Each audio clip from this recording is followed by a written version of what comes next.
so this is probably going to be the most productive video I could be too. First, we have taillights for the truck. I've got many comments telling me that I should have just left the originals in with all the amber. I don't like the clash of colors. And I realize that, although I really prefer stock looking taillights, or at least the red LED ones in the GMT 800s, I got these. They're going to fit way better with the dark color of the truck, I think. We also have a third brake light to match with a new seal and some gasket makers so that it doesn't cause any leaks. I've got new wiper blades for the truck as well because the ones that are on there suck. And I've got Bondo, primer, paint, and clear coat for the rocker panels that we're going to do later when it's a little warmer in here. Also, we got tint, we've got a tune, and I've gotten a ton of comments about 33s on the truck with some nice big old shiny wheels, so we decided that we were going to do something. So the Amazon lights that I put in this before, even with the 4 high mod, are actually really dark. The stock regular halogen bulbs are probably pretty close to as bright as them. I'll put a picture on the screen now. So we've got like the brightest lights known to man here from Lasfit, and hopefully these will allow me to see my way to your mom's house. First, we're going to take these taillights out because these are 9 times out of 10 just quick and easy.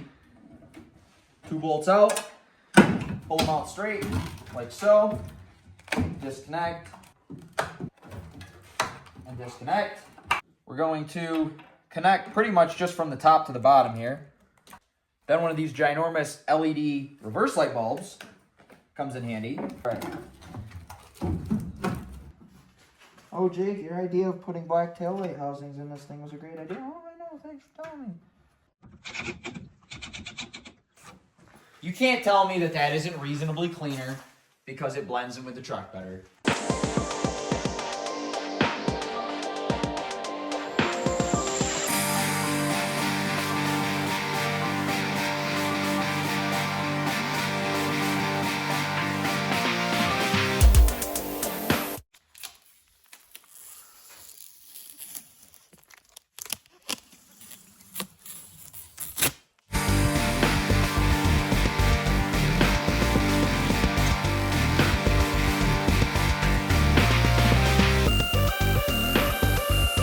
Now, for some headlights.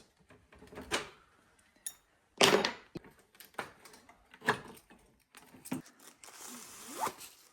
at this packaging. Amazon did not give me this packaging. They gave me gloves. Time for a prostate exam. It's insane, the quality difference, actually. Looks good to me.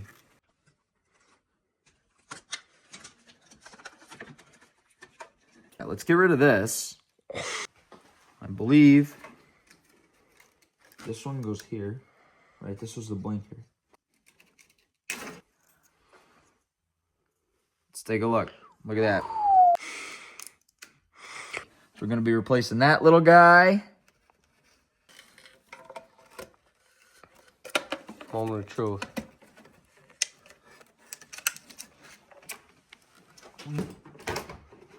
Good boy. I like when you talk to me like that.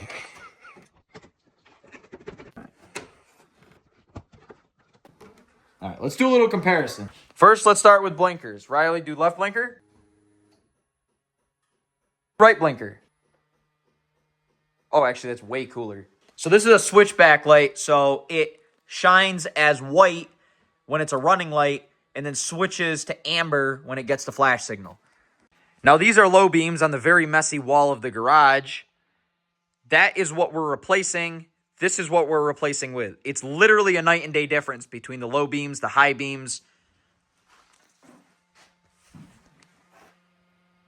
So it seems as if you actually do get what you pay for when you're buying these things, which is actually really good because I'm being very honest right now. Regardless of the fact that these are sponsored, I wouldn't tell you guys to buy them if I didn't like them.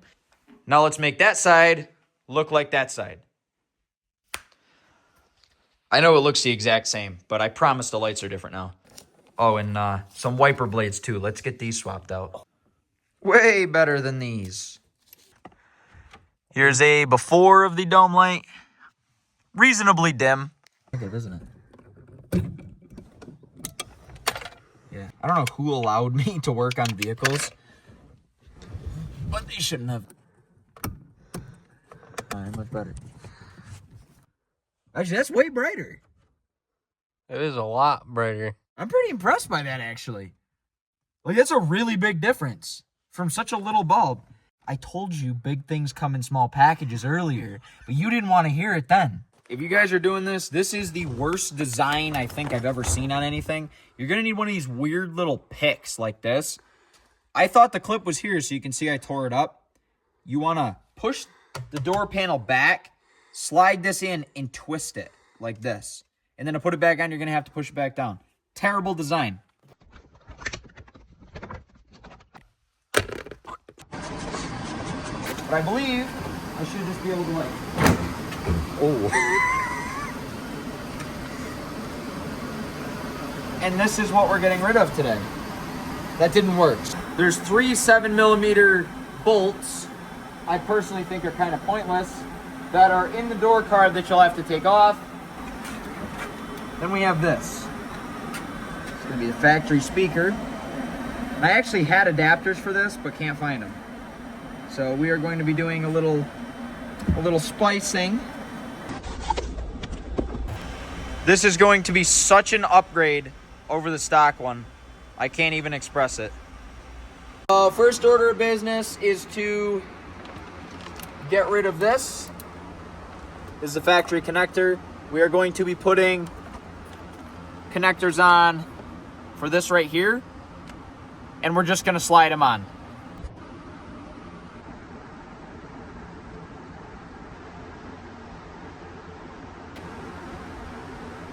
Now that's a connection you can't find on farmersonly.com. It's pretty good. Now, I'm going to send this thing home with a self-tapper. So I know that self-tappers are not the right way to put one of these on, but it does hold it. And I have done an insane amount of speaker systems like this, so it doesn't hurt my feelings whatsoever. It's going to work, and it's going to work fine, and it's going to work for a long time, just like all the other ones did. Now Riley's going to go take that one apart while I put this one back together, because we got a lot of stuff to get to this video.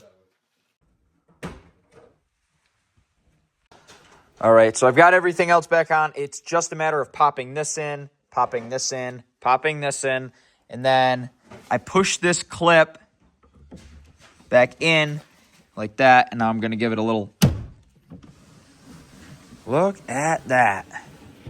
This door speaker's on now. Riley's got that one off over there. We're going to throw a speaker in there. We're going to hop till tomorrow when we're doing the Bondo, the primer, and the paint on the rockers. But in the meantime, I want to go do a little test of these light bulbs because the other ones would be really bright when I first started driving the truck, and then they'd go dim. So I want to see how these are. No exaggeration whatsoever. These lights are insane. These are the low beams. Those are the high beams. And this is no exaggeration. This is not because they sent me these lights. I am genuinely impressed right now. All right, we're back in the shop now. We're going to be using some fantastic Bondo here, as well as some hardener.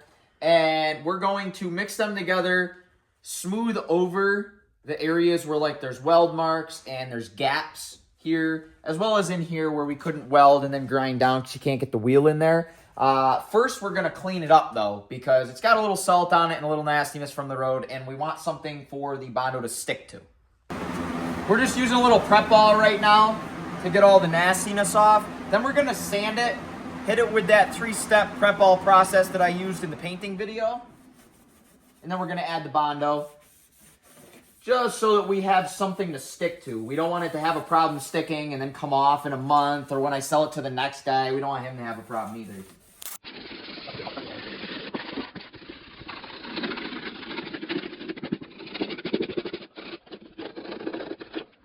So what we're doing here now is sanding the factory paint down. That way we can put Bondo over it, fill this gap, and then we're going to sand it again, prime it, paint it, and clear coat it.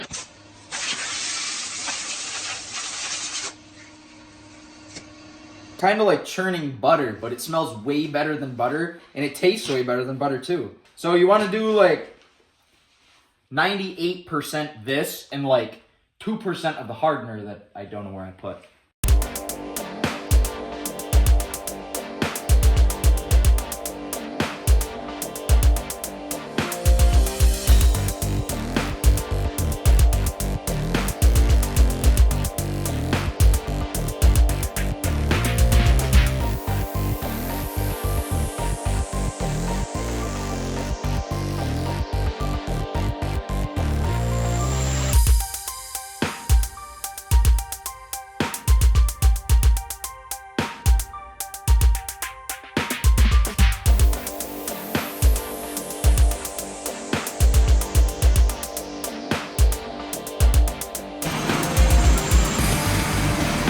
We're getting it down pretty good with the 180. We're also gonna hit the inside of the rocker here with a wire wheel. That way we can put some primer and some undercoat on here so it'll last a long time.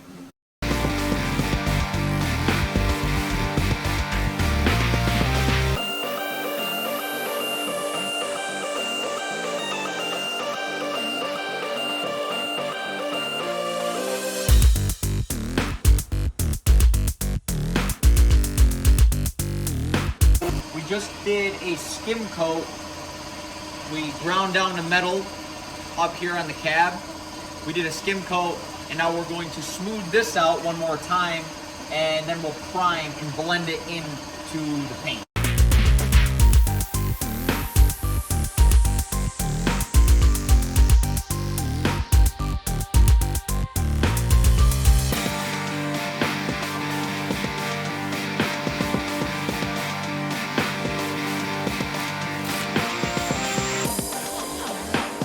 This is how they look as of now. This side's feeling pretty good. The other side's feeling pretty good. We're going to do a couple more coats just to fill in little divots and blend it into the paint a little bit better. And that'll bring us to when this is done. All right, so due to time constraints, I'm gonna skip to when this is done because I don't have a ton of time and I'd rather just get this finished up and move on to the other cool stuff. So you can see as of now, we've got it in primer. And this is going to be as close as it gets to done tonight. But I'm feeling very antsy because I have those sitting right there that I teased you guys with at the beginning of the video. These are 14-18 Silverado stocks with a Toyo Open Country 235/65/18 on them. It's about a 30-inch tire. Down here, we have a GMC Denali 20-inch wheel with 285/55/20s, which is like a 32.5 or 33-inch tire. And it's like 2.5 inches wider of tire than this right here. The 4.8 isn't gonna like it, but that's where the tune comes in. We're gonna compensate a little bit. I'm becoming one of the truck guys.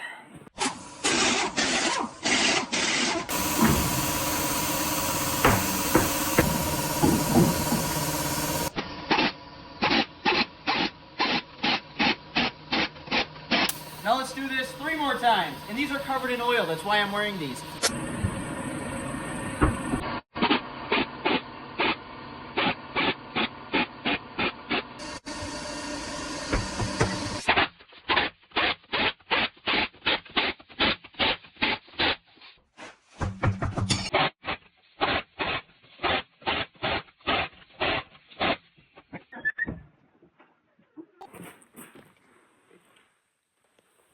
Y'all were right.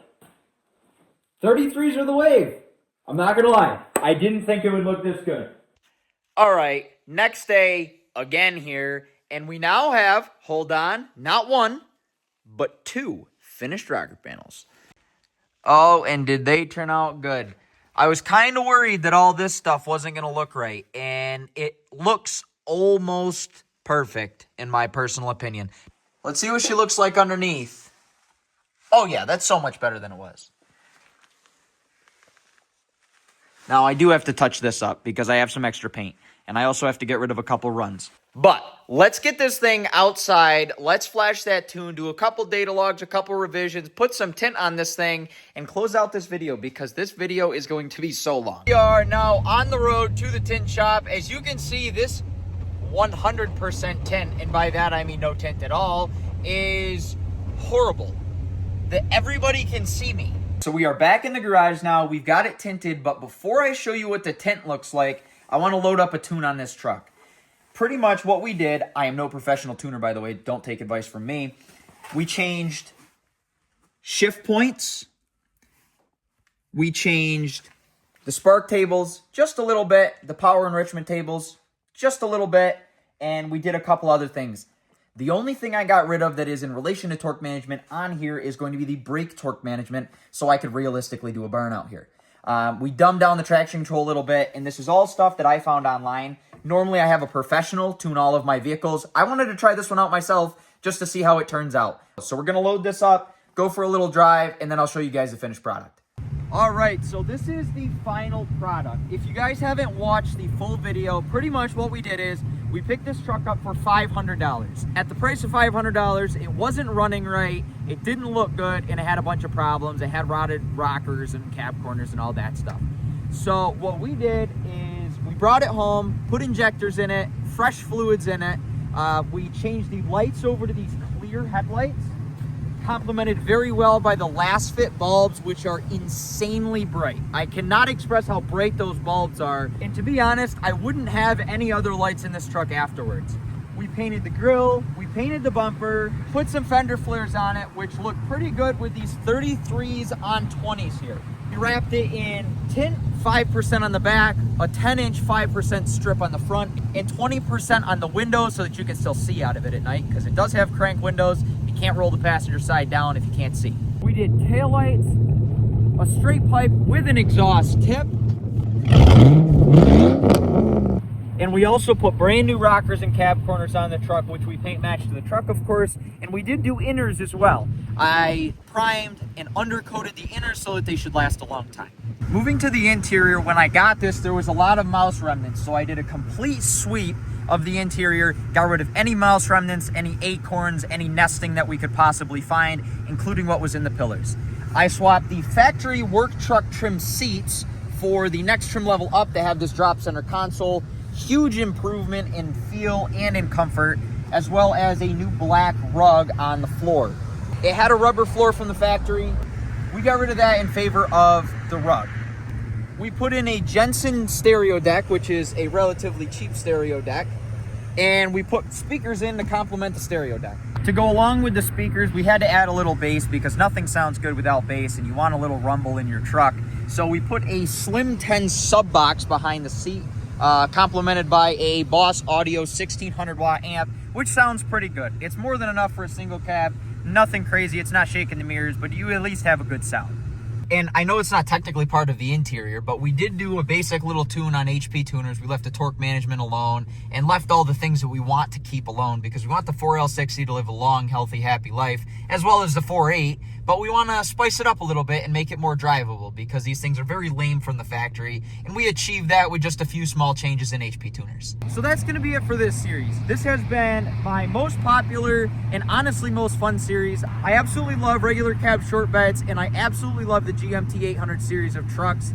Honestly, I like the GMC front ends the best, followed by the 2000 and 2002, and then lastly the Cat Eyes. Thank you guys very much for the support, and thanks for the friends and people that helped me along the way. Cameraman for recording everything and making it good. Twan on the rockers. Riley would help throughout a bunch of other stuff.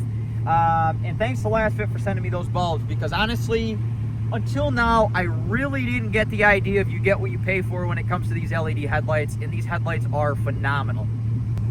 So stay tuned, because I have a bunch of other cool stuff coming, and depending on the response of me ending off this series, I may go a little bit further. I have a couple other things before I post it online. Like, I want to get rid of these stupid little bedside cover things, and I'm going to do a bunch of other little stuff, like throw a tonneau cover on that. But otherwise, I think I'm pretty done with it, and I have something else in the pipeline that I actually just picked up 2 days ago that isn't quite a snow vehicle.